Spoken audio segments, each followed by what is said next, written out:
Niños y niñas de sexto de primaria, bienvenidos a la clase de comunicación del Colegio San Juan Bosco. A los chicos también que están con nosotros, bienvenidos. Y en esta oportunidad vamos a hacer un tema de ortografía, el uso de C, de S y Z. Eso es el tema que vamos a desarrollar. En el libro del área ustedes tienen la información, la página 110 del libro de Corefo. Y en primer lugar vamos a repasar el uso de las grafías y vamos a ver algunos homófonos, tal vez. Vamos a repasar algunas reglas así precisas.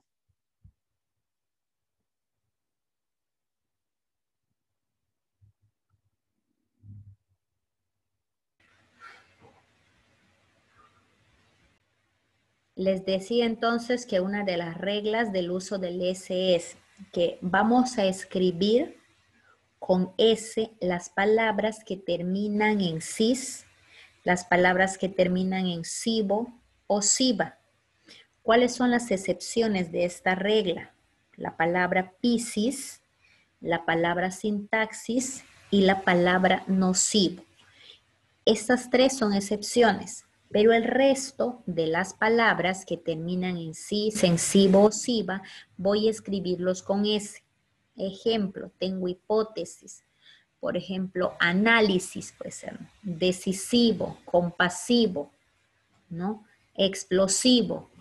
Y acá defensiva o masiva. Esas palabras las voy a escribir con S. Ahora, si repaso un par de reglas del uso de C, tengo el ejemplo aquí, la palabra luz es en singular, ¿cierto? Pero si en plural hago luces, cambia, la Z cambia por C. Y para hacer el diminutivo también lucecita, por ejemplo, también lo hago con C. Igual, ¿ves? La palabra tapiz es con Z, pero si digo tapices en plural voy a hacer con C. Y si digo tapicitos en diminutivo también lo voy a escribir con C. ¿Cuál es la regla ortográfica? Se escriben con C los plurales y los diminutivos de las palabras terminadas en Z. La Z cambia por C, delante de la E o delante de la I. Tenemos el ejemplo, una vez más les digo, la palabra lucecita. Ahora, voy a repasar un par de reglas con el uso de Z. Tengo acá la palabra nacer, pero aquí de nacer derivo a nazgo y a nazca. Y acá tengo la palabra conocer, el verbo conocer también termina en ser, pero si derivo esta palabra, digo conozco y conozca, ¿cierto? ¿Cuál es la regla de estas dos palabras?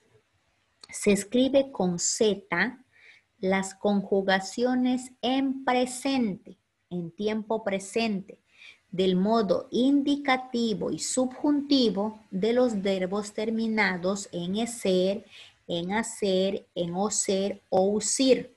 Todos estos verbos que tengan esas terminaciones, estos verboides que tengan esas terminaciones, al conjugar en el tiempo presente, en modo indicativo, subjuntivo, voy a cambiar la C por Z.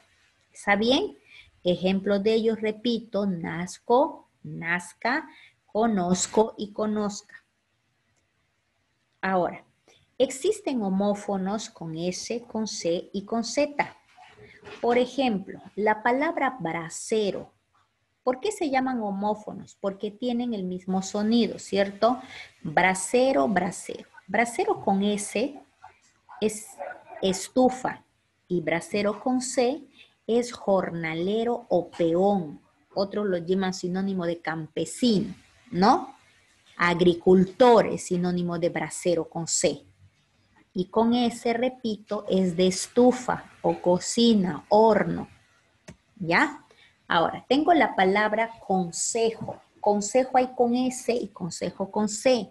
Consejo con S se refiere a sugerencia, ¿no? Cuando alguien te da un consejo, te está dando una sugerencia. Y consejo con C se refiere a alcaldía, a institución, a gobierno. A eso se refiere consejo, con C. Ahora, el homófono coser con S significa surcir o pasar el hilo con la aguja por algún material, que sea tela, ¿no? Y coser con C significa asar, sancochar, cocinar. Eso es con C.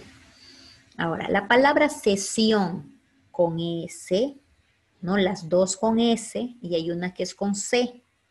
Sesión con S, las dos con S, sinónimo de reunión. Y con C se refiere a donación. ¿Ya? Ahora, seda con S y con C. Con S significa hilo o significa tejido, tela, ¿cierto? Y con C significa del verbo ceder. 100 con S significa lado de la cabeza, lateral de la cabeza, no lado lateral de la cabeza. Y 100 con C significa número o 10 veces 10. Ahora, as con S significa del verbo haber y as con Z es del verbo hacer con un imperativo, ¿cierto? Ahora, asar con S significa tostar, significa quemar, pero asar con Z significa casualidad, significa suerte. Pozo con S del verbo posar, ¿ya? Eso es con S. Pero con Z, pozo significa hoyo profundo, cuando yo hago un hueco, una cavidad en la tierra. Ahora, rebosar. Rebosar con S significa desbordarse. Cuando hago, no, por ejemplo, yo, mi gaseosa rebosaba, decían en el vaso. Se desborda, sale, eso es rebosar. Pero rebosar con S significa cubrir o ocultar. Ahora, sumo con S significa supremo o enorme, eso es sumo. Pero con Z significa el jugo o el néctar de los vegetales. Taza con S significa medida o precio, pero taza con Z significa recipiente. Esos son algunos de los homófonos que hay con estas grafías, con S, C o Z. Ahora vamos a pasar nosotros al libro de actividades. En el libro de Corefo vamos a desarrollar los ejercicios que tenemos con estas grafías. ¿Está bien? Muchas gracias por estar aquí en la explicación. Espero que les sirva de mucha ayuda. Hasta la próxima.